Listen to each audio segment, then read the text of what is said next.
유진 피터슨 목사님은요, 별명이 하나 있습니다. 목사들의 목사라고 불리고 있습니다.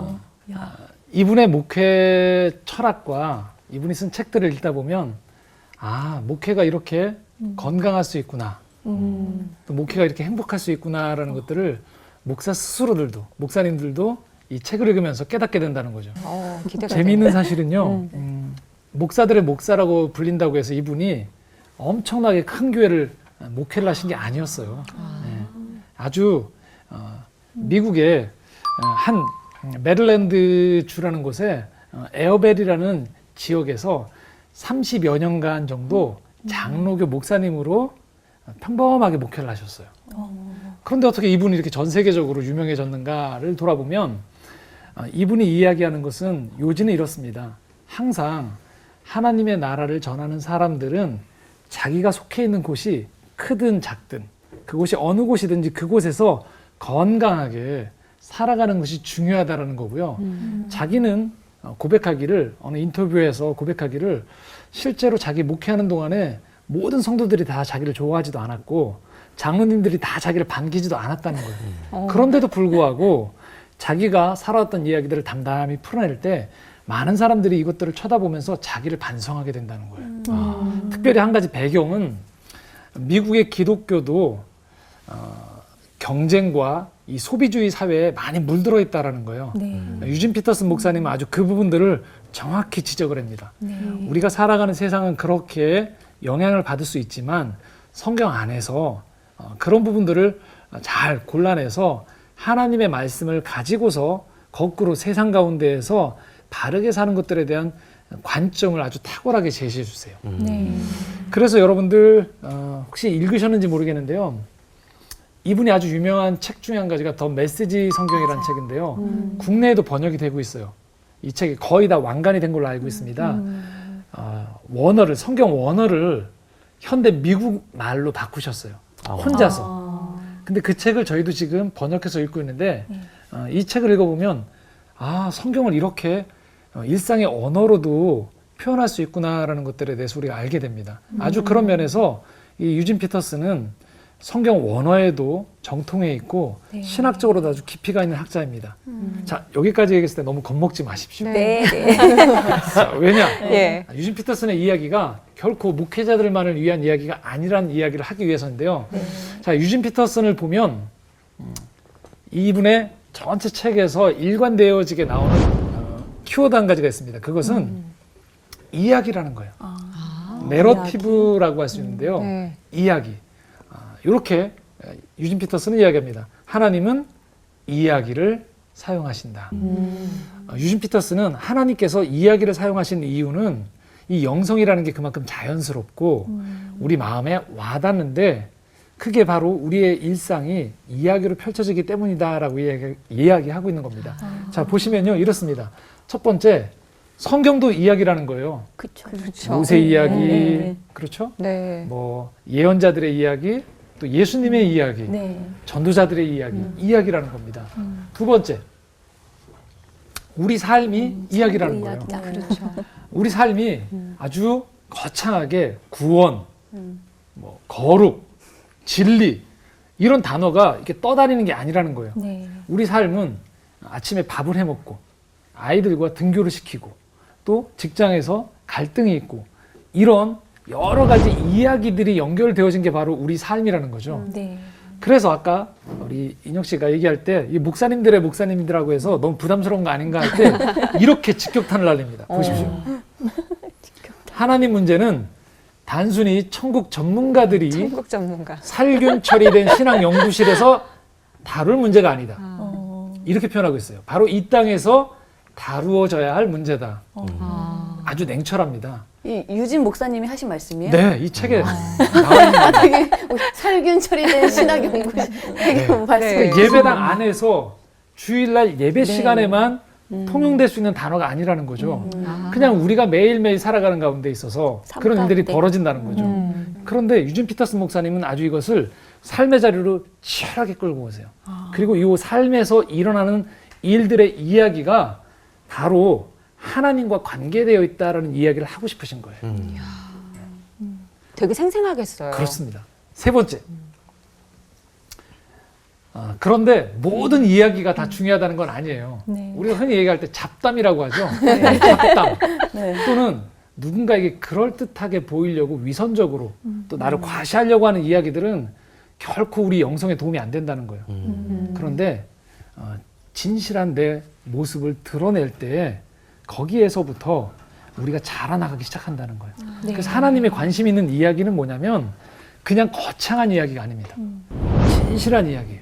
그 진실한 이야기라는 것은 결국 계속 영성에서 강조하는 나, 마음, 또 내 약함, 부족함을 결코 버리는 것을 의미하는 게 아니라는 거예요.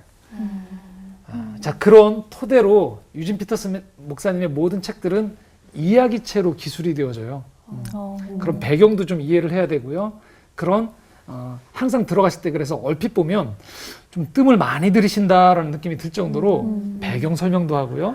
또 등장인물들을 하나하나 세심하게 아주 배려를 하세요. 그런데 그 가운데에서 점점 우리가 책 중반, 종반으로 넘어갈 때쯤 되면 이게 참 자연스럽구나. 뭔가 나를 가르치려는 게 아니고 이 이야기 속에 내가 들어감으로 말미암아 내가 이 이야기가 나랑 그렇게 멀지 않은 이야기구나라는 것들을 깨닫게 해준다는 거죠. 네. 자, 그런 의미에서 오늘 저희가 함께 살펴볼 책은요, 다윗에 대한 이야기입니다. 다윗, 현실의 뿌리 박은 영성이라는 책인데요. 바로 이 책입니다. 네. 이 책도 그렇게 두껍지 않습니다. 네. 다윗은 아마 교회를 다니신 분들은 한 번씩 다 네. 접해본. 그렇죠. 그런데 우리 한 가지 기억할 것은요, 유진 피터슨 목사님은 다윗을 아주 우리가 따라야 될 모범적인 이상으로 그려놓지 않으세요. 우리랑 똑같이 성공하고 실패하고 욕심도 많고 그런 사람의 마음을 다 가진 사람이라는 거예요. 그런데 그 이야기를 우리가 따라가다 보면 우리가 하나님과 어떻게 가까이 지낼 수 있는지에 대한 단초가 다윗의 이야기를 통해서 나타난다는 겁니다. 네. 아니 제가 왜 이렇게 공감을 하면서 듣는지 벌써 공감해요.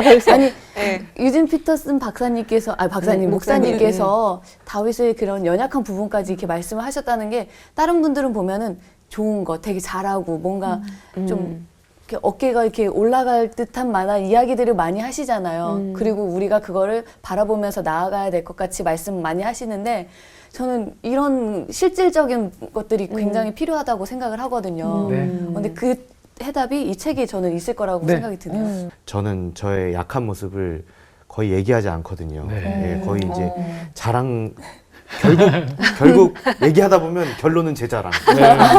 깔때기로. 예, 초등학교 때 별명은 잘난 체 김원구. 근데 정말 진심이 통한다라는 이야기가 이 책에서도 나올 것 같다는 생각이 들어요. 네. 우리의 진심을 읽어낼 수 있는 맞습니다. 코드들. 네. 네. 그러면 이제 이 책 안으로 한번 들어가 보도록 하겠습니다. 네. 첫 번째는요, 다윗을 이렇게 얘기해요. 평범한 사람이다라는 거예요. 아주 영웅으로 그리지 않습니다. 다윗을. 다윗이 살던 시대는 철기 시대고요. 전쟁도 많았던 시대예요. 그 속에서 다윗은 생생하게 살아있던 한 사람이에요. 그러다 보니까 다윗이 가지고 있는 이야기들이 동떨어진 어떤 철학책이나 교훈집이 아니라는 거죠. 자, 두 가지만 한번 제가 얘기해 보려고 합니다. 다윗이 얼마나 평범한 사람이었는지. 첫 번째, 막내였다는 거예요. 이게 뭐지? 한번 성경 구절을 보면요. 사무엘상 16장 11절 말씀인데요. 우리 원구 씨가 한번 좀 읽어주실까요? 예. 또 사무엘이 이새에게 이르되 내 아들들이 다 여기 있느냐? 이새가 이르되 아직 막내가 남았는데 그는 양을 지키나이다. 여기 보면 이 막내란 단어가 나옵니다. 하카톤이라고 돼 있어요. 히브리어로는. 하찮은 그런 뜻이에요, 이게. 별로 취급하지 않는.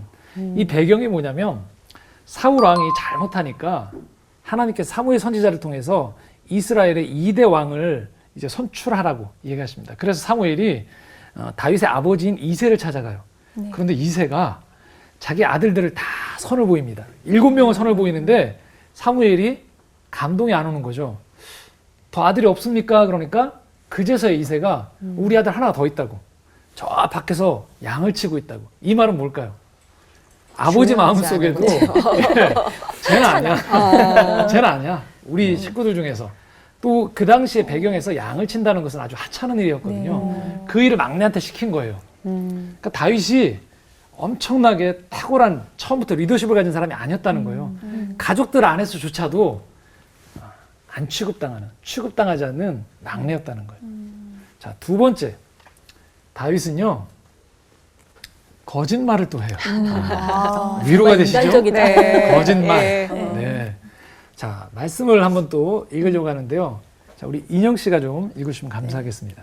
다윗이 노베 가서 제사장 아히멜렉에게 이르니 아히멜렉이 떨며 다윗을 영접하여 그에게 이르되 어찌하여 네가 홀로 있고 함께하는 자가 아무도 없느냐 하니 다윗이 제사장 아히멜렉에게 이르되 왕이 내게 일을 명령하고 이르시기를 내가 너를 보내는 것과 내게 명령한 일은 아무것도 사람에게 알리지 말라 하시기로 내가 나의 소년들을 이러이러한 곳으로 오라고 말하였나이다. 네, 이 장면이 뭐냐면 다윗이 사울에게 쫓기고 있을 때예요.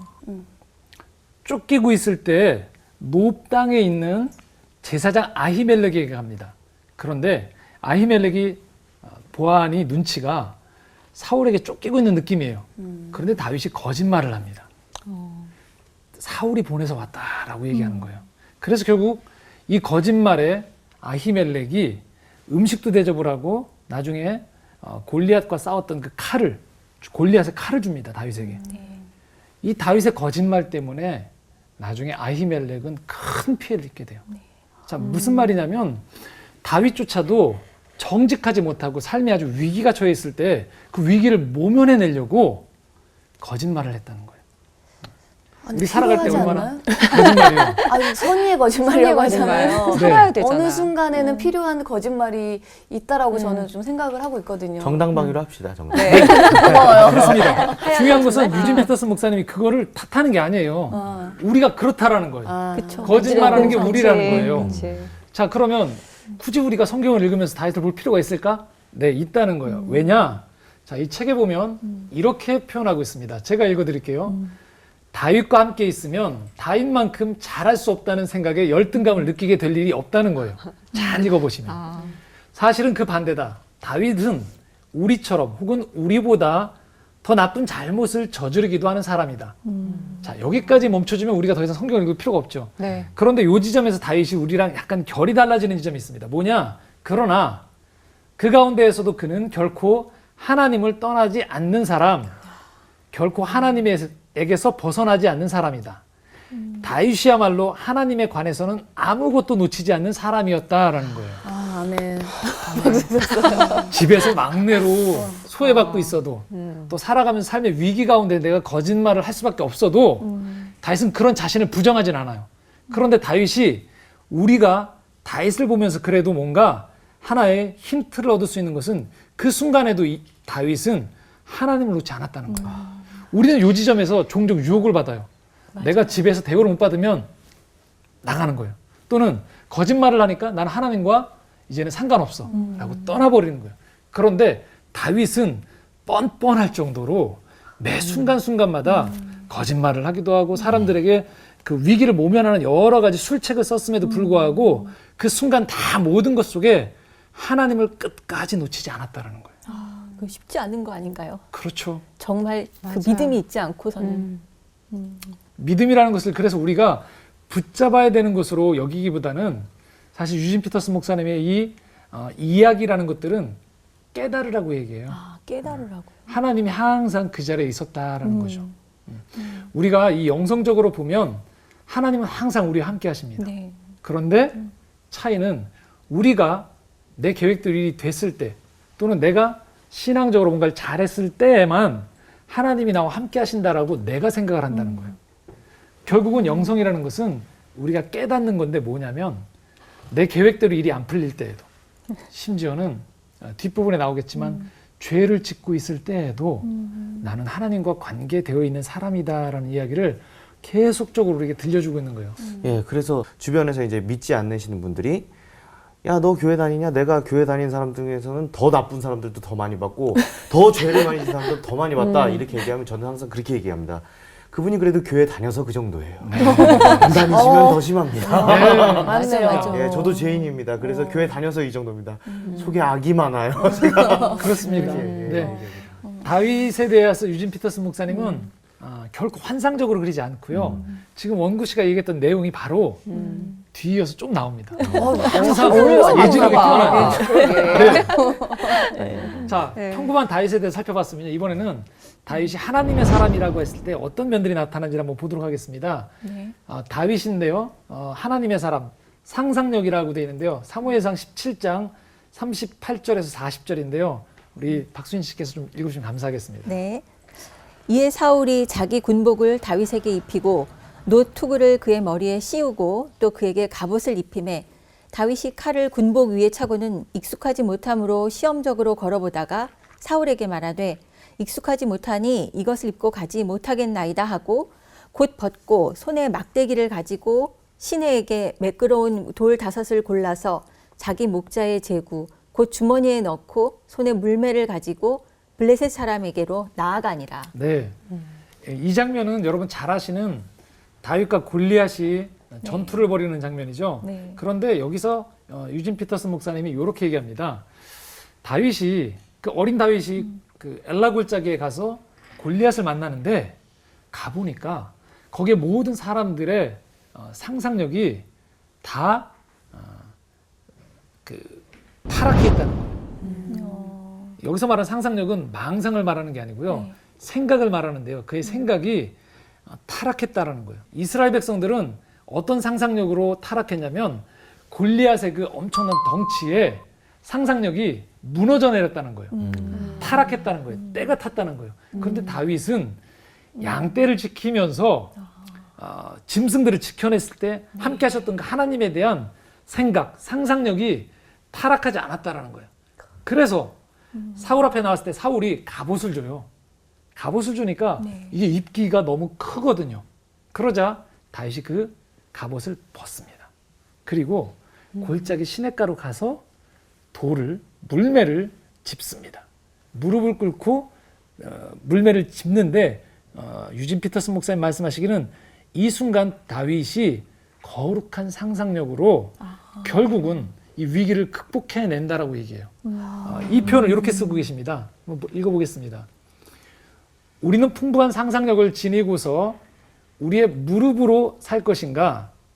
그래서 풍부하다는 것은 하나님과 함께하는 상상력을 말해요. 네. 아니면 그저 관습적으로 남들을 따라 살 것인가?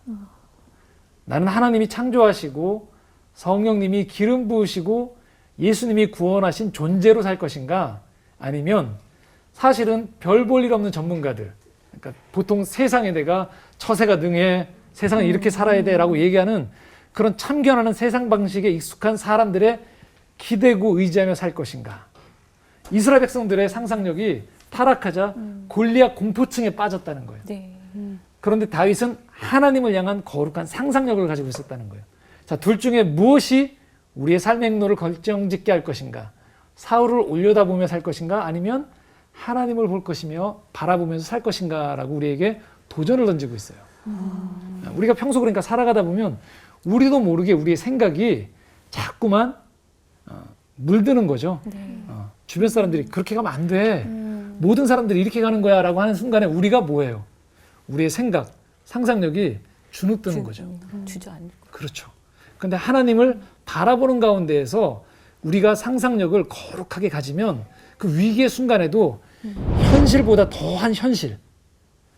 세상에서는 지금 눈앞에 있는 게 현실이라고 하는데 영적인 세계에서 진짜 현실은 이 눈앞에 보이는 것 너머에 여기에 하나님이 계시다라는 게 진짜 현실이라는 거예요. 그 현실에 눈을 뜨라는 겁니다. 근데 우리는 보통 살아가면서 세상이 말하는 상상력에 길들여져 있다 보니까 타락이 돼요. 그 생각이 제한되어지고 눈앞에 있는 가능성과 계산해서 모든 것들을 해나가는데 하나님은 뛰어넘을 수 있는 상상력을 우리에게 허락해 주신다는 거죠. 근데 저렇게 살면은 네. 저는 그런 얘기를 많이 들었거든요. 현실적이지 못하다. 네. 너무 이상주의적 생각을 가지고 살아가는 거 아니냐. 세상을 살아가는데 현실주의적 생각을 가지고서 좀 살아가야 되지 않느냐. 이런 얘기를 되게 많이 들었거든요. 네, 여기서 말하는 그래서 계속적으로 저희가 짚어가는 것은 상상력이라는 게 우리가 하늘에 붕 떠서 간다는 게 아니고요. 이 삶의 본질을 제대로 보게 만든다는 거예요. 예를 들면 우리 자녀가 지금 잘못을 하고 있어요. 그러면 눈앞에 벌어진 현실은 뭐예요? 혼내야죠. 잘못을 하고 있는 네. 아이. 그렇죠. 그런데 진정한 현실은 뭐냐면 이 아이는 하나님의 사랑받는 아이고 이 아이는 시행착오를 겪어서 자라가는 아이다라는 게 진짜 그 아이를 바라보는 현실이에요. 근데 우리가 뭐냐면 눈앞에 벌어진 그 현상만 보면서 그걸 전부라고 평가한다는 거예요. 그래서 영성이라는 건 뭐냐면 끊임없이 그 사람, 그 문제의 본질을 보게 해준다는 걸 말해요. 맞아요. 네. 그렇군요. 아이를 보면서 엄청난 생각을 해야 되네요. 상상어. 아니, 근데 아이를 제가 뭐가 마음에 안 들어서 이상한 행동을 하길래 야단을 쳤어요. 그런데도 안 먹히더라고요. 그래서 저도 이제 거기서 일단은 스탑을 하고 이제 밤에 조용히 와서 사실 내가 오늘 낮에 무슨 일이 있었는지 알아? 이러면서 얘기를 하더라고요. 그러니까 지금 목사님 말씀하신 대로 그 뒤를 엄마가 이해를 해줘야 되는 거더라고요. 그냥 조용해. 그냥 자 이러면 안 되는 거죠. 너 오늘따라 왜 이래? 이게 아니라 그 뒤에까지. 한 가지 재미있는 얘기를 해드리면요. 유진 피터슨 목사님이 목회를 처음 시작하셨을 때 그 지역의 목사님들을 다 초대했대요. 초대해서 2년간 월요일 날 오전에 정신분석 강의를 들으신 거예요. 2년간. 참 좋죠. 목사님들이 여러분 우울증부터 시작해서 이런 것들을 다 하신다고 하면 얼마나 좋겠어요. 그렇죠? 참 유익이 많았대요. 그런데 한 가지 증상이 생기기 시작하셨대요. 뭐냐면 주일날 설교하러 올라가시면 저분은 우울증 환자, 진단하시는 거예요? 집안에 문제가 있는 분, 모든 성도들이 문제로 보이기 시작하더래요. 자, 이게 뭐냐면 눈앞에 있는 현실이에요. 그런데 자, 이 표현대로 거룩한 상상력으로 발휘하기 시작하면 어떻게 되냐면요. 저분들은 예배자인 거예요. 그래서 이분이 그 생각이 들어온 것들을 놓고 깜짝 놀라서 이분이 아주 지혜로운 게 그렇다고 금방 그 정신분석 강의를 없애버리지 않고요. 오전엔 그 강의를 듣고 오후에는 유진 피터슨 목사님 서재로 목사님 다시 모아서 목사로서 성도들의 삶과 목사님들의 진실한 신앙 이야기를 다시 하기 시작했대요. 그러자 주일날 예배 오시는 분들이 뭐냐면 저분은 우울증을 가졌지만 하나님 앞에 나온 예배자로 보기 시작하는 거죠. 그게 진정한 현실이고 진실인 거예요. 눈앞에 보이는 현상만 집중하지 않는 거죠. 놀랍게도 이 모임이요. 26년간 계속되어지고 유진 피터슨 목사님이 은퇴하고 난 다음에도 지금 42년째 이 모임이 계속되어지고 있다. 그럼 뭘 말하냐면 결국 우리가 성경을 읽는다는 것은 자꾸 엉뚱한 곳에 가서 착한 말, 좋은 말만 한다는 게 아니고요. 우리가 영적인 눈이라는 것은 모든 사람들을 바라보면서 신령하게 바라보라는 게 아니에요. 그 가운데 담겨져 있는 하나님의 계획과 뜻을 보면서 더 넓게, 더 깊게 그 사람의 본질을 봐줄 줄 아는 걸 말하는 거죠. 내 앞에 있는 문제들도 마찬가지예요. 우리는 이 앞에 있는 문제를 문제로만 여기지만 그게 그 안에 담겨 있는 또 다른 진실은 우리를 얼마든지 가능성 있게 변화시킬 수 있고 자라게 할 수 있는 가능태가 그 안에 담겨 있는 거죠. 여기서 말하는 상상력은 바로 그런 것입니다. 자, 두 번째를 보시면요. 이렇습니다. 우리가 흔히 말할 때 춤은 뭐죠? 신나게 막 댄스를 추는 거죠. 그런데 이걸 하나님과 연관시킬 수 있다는 거예요. 자, 이 얘기입니다. 사무엘하 6장 14절인데요. 제가 읽겠습니다. 다윗이 여호와 앞에서 힘을 다하여 춤을 추는데 그때 다윗이 배 에봇을 입었더라. 요 배경은요. 우사가 하나님의 법궤를 가지고 오다가 황소 수레에 하나님의 법궤를 가지고 운반하다가요. 이 덕컹덕컹거리자 우사가 법궤에 손을 대버려요. 그래서 죽습니다.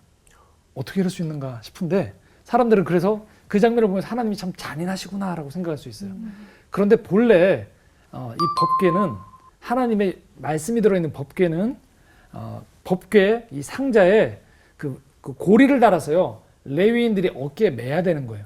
그렇기 때문에 사람이 함부로 손을 대면 안 되도록 만들어 놓은 거예요. 그런데 우사라는 사람이 이것을 이 책에 이렇게 표현되어 있습니다. 그 당시 최신식 현대 시설을 이용했다는 거예요. 황소를 끌고 가다가 덕컹덕컹거리자 손을 함부로 댔다는 것을 이렇게 표현합니다. 그가 하나님을 상자에 가뒀다라고 표현해요. 내가 이 율법의 궤를 마음대로 안전을 내가 보장할 수 있다라고 생각해서 덜컹거리니까 내가 이것을 떨어뜨리지 않게 막겠다라고 얘기해요.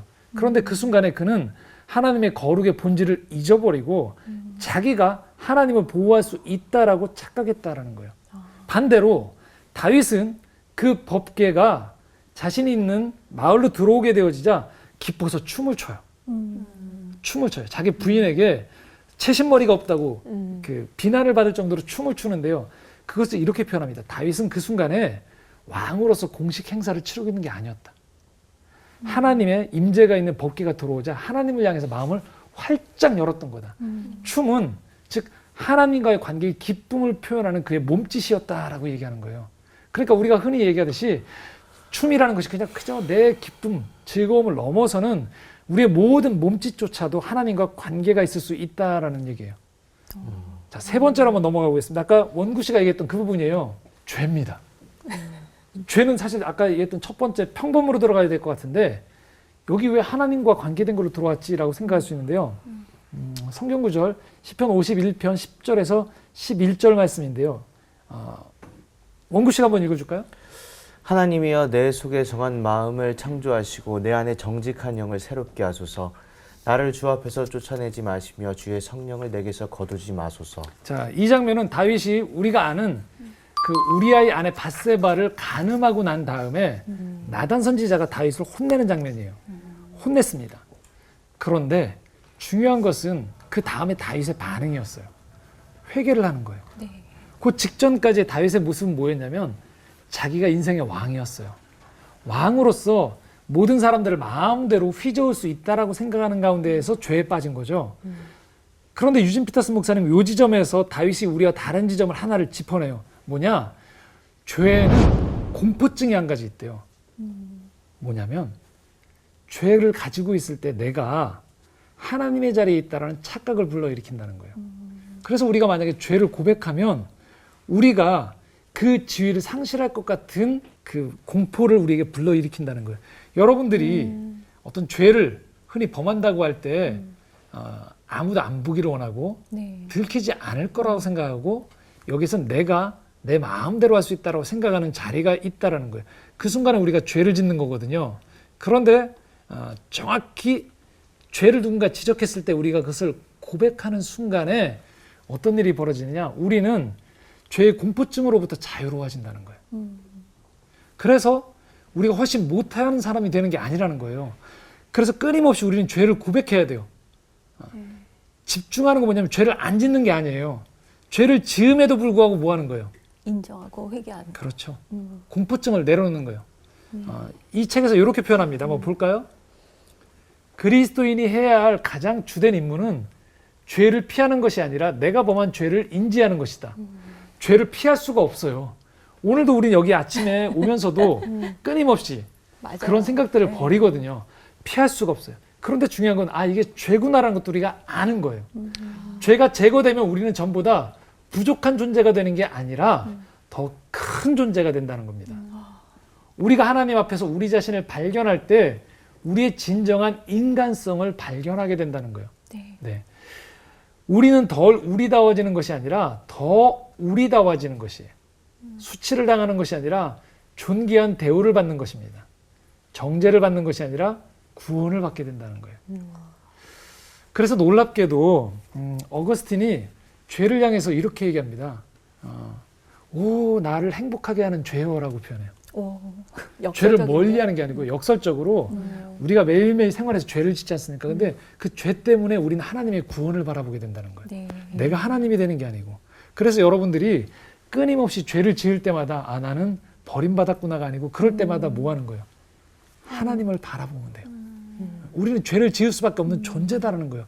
매 순간순간 우리가 정답을 가지고 살아가는 것이 아니고 매 순간순간 말에 있어서 마음에 있어서 그 주님께서 그런 얘기 하시지 않습니까? 이 중에 돌을 던질 수 있는 사람이 있으면 나와보라고. 아무도 없다는 거예요. 죄를 지을 수밖에 없다라는 거예요. 그런데 차이는 뭐냐?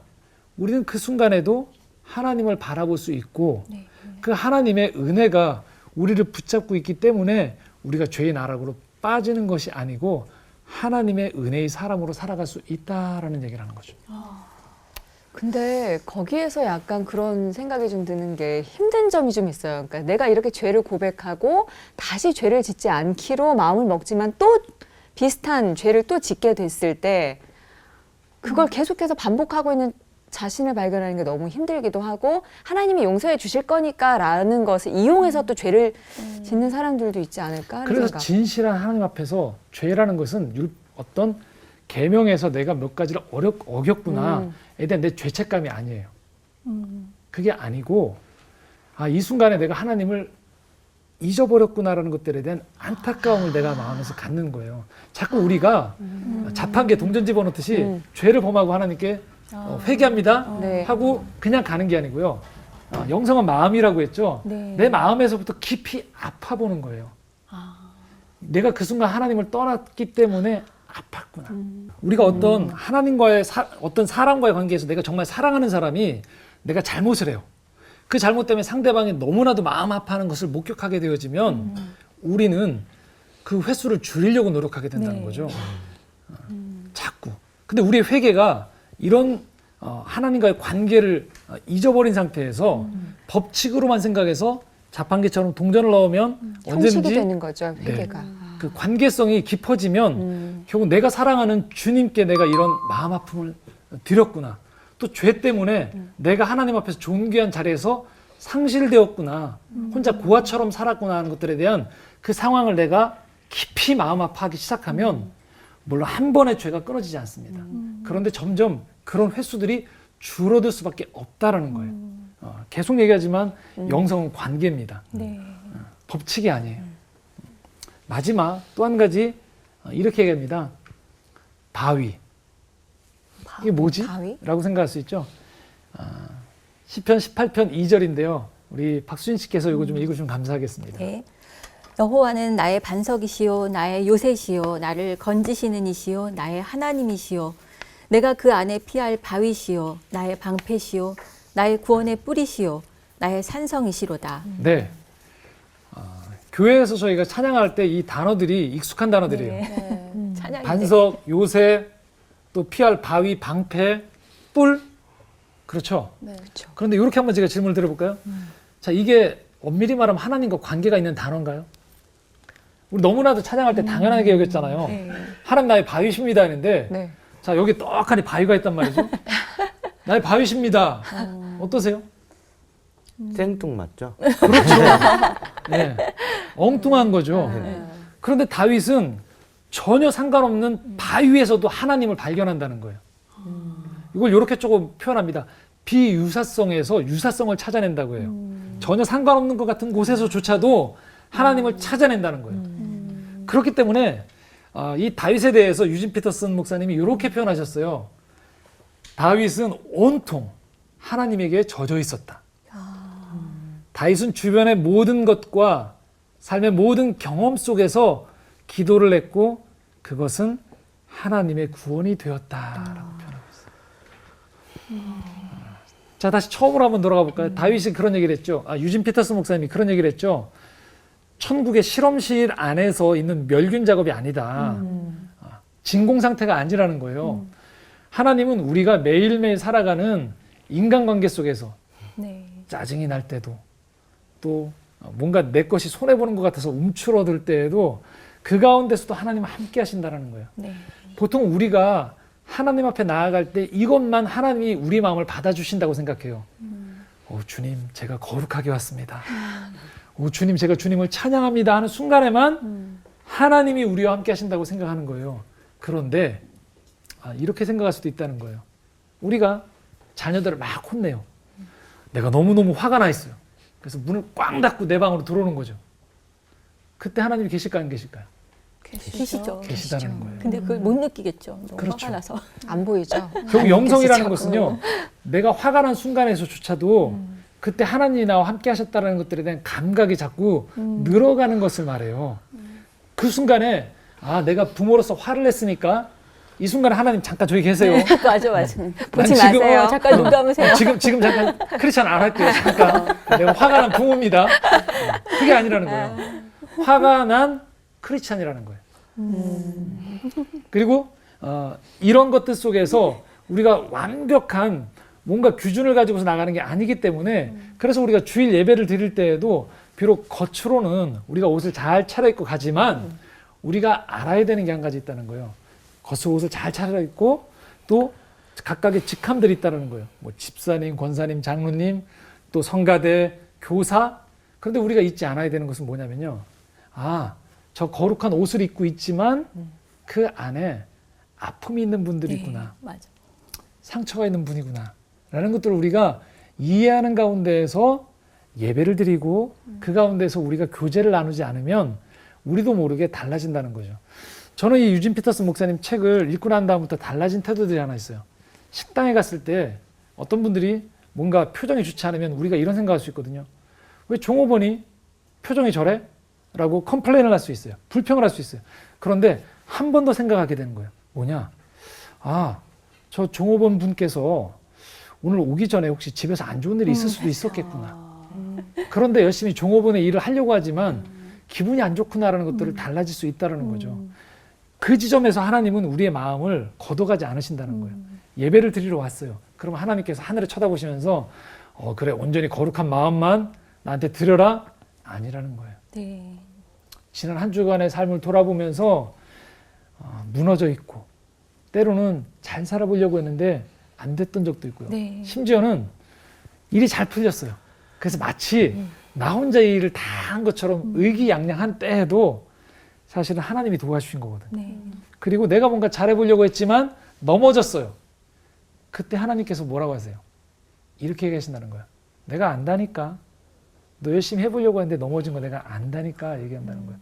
영성이라는 건 결국 그 하나님 아버지의 마음을 자꾸 알아가는 거예요. 네. 아, 이분이 이런 분이구나.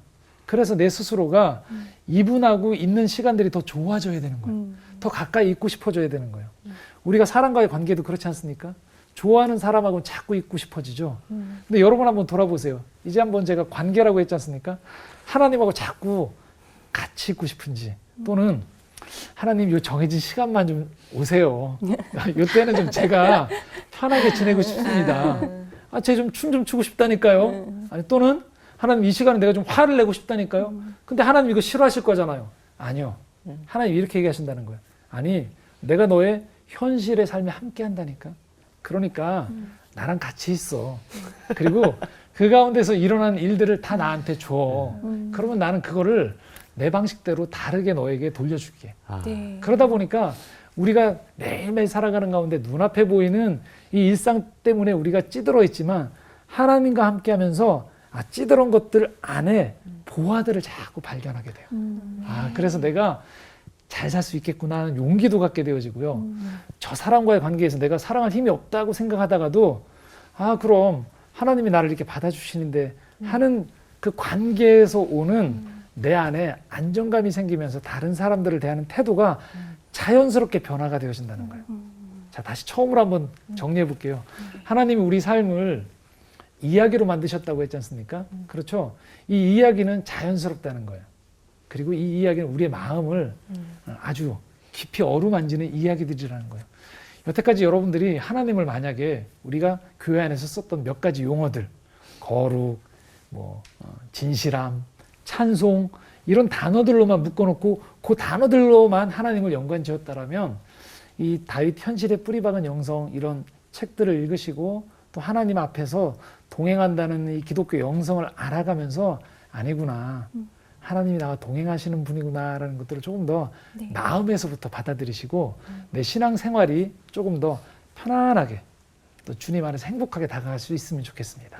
일상의 평범한 속에서 하나님과 어떻게 관계해야 될 것인가에 대한 좀 도전을 받는 그런 시간이었던 것 같습니다. 성령 목사님 또 다음 시간 또 기대가 되면서 다음 주까지 또 더 깊어지는 우리가 됐으면 좋겠습니다. 고맙습니다. 네, 감사합니다. 언니 울고 그러니까. 너무 막 회개가 되는 거예요. 그게. 내가 진짜 출석 체크하러 갔었구나라는 게. 진짜.